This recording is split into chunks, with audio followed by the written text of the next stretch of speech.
Ningtam Yawol ihou Nationalist Revolutionary Struggle da thawaina pontha pikhraba Kanglei Athouba-Athoubi singda ikaikhumnaba uttuna Kanglei Yawol Kanna Lup Kykl na chahi khuding August 19 da pangthoktuna lakpa Athouba Singi Ningsing Numit Kumsi Chahi gi Oinasu Mapung Phana Pangthokkhre hairi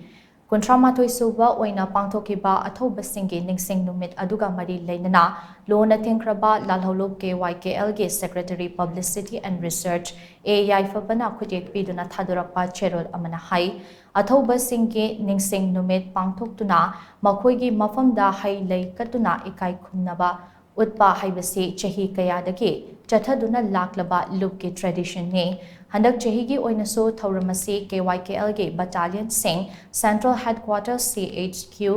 Unit Transit Camp amade Kanglei Paki manung amasung mapalda leiba mafam kayada pangthokhe numit asigi mapung oiba thauramasi Central Headquarters ta lup asigi maru oiba luchingba kayana saruk yaduna pangthokhe thauramasida Athouba-Athoubi singi mafamda condolence salute pibaga loinana Athouba singi khubamda hailei katkhe numit asida aikhoina Athouba-Athoubi kayana maning tamba Kanglei Pak ama lingnabagi-damak chathariba armed restoration movement ase khumang chawshinaba hotnabiramba sing adu amuk hana ningsingkhe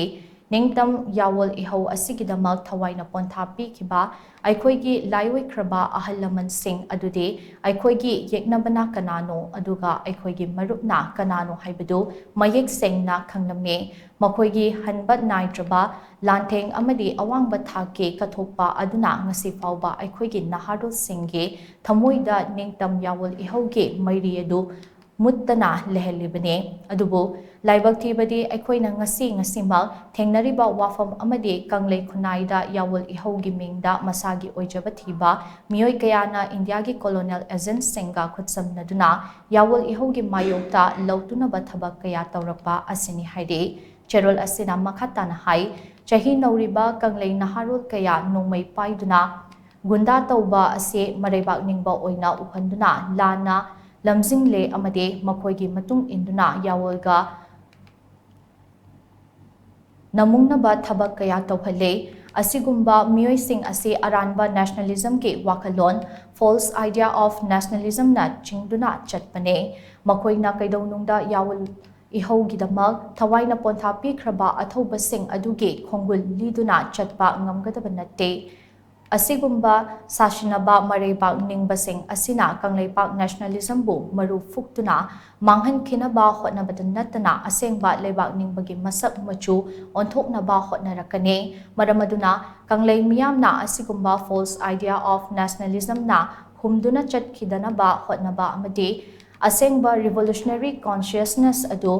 masak khangba haibase matam asigi khwaidagi maru oiba thabak amane masi hotna hodrabade aikhoi maya launa kathokliba Indian colonialism na pumyot yotsin khiduna Kanglei Pak amasung Kanglei cha animak malimdagi mami samkhiba tabani haina cherul asina makatari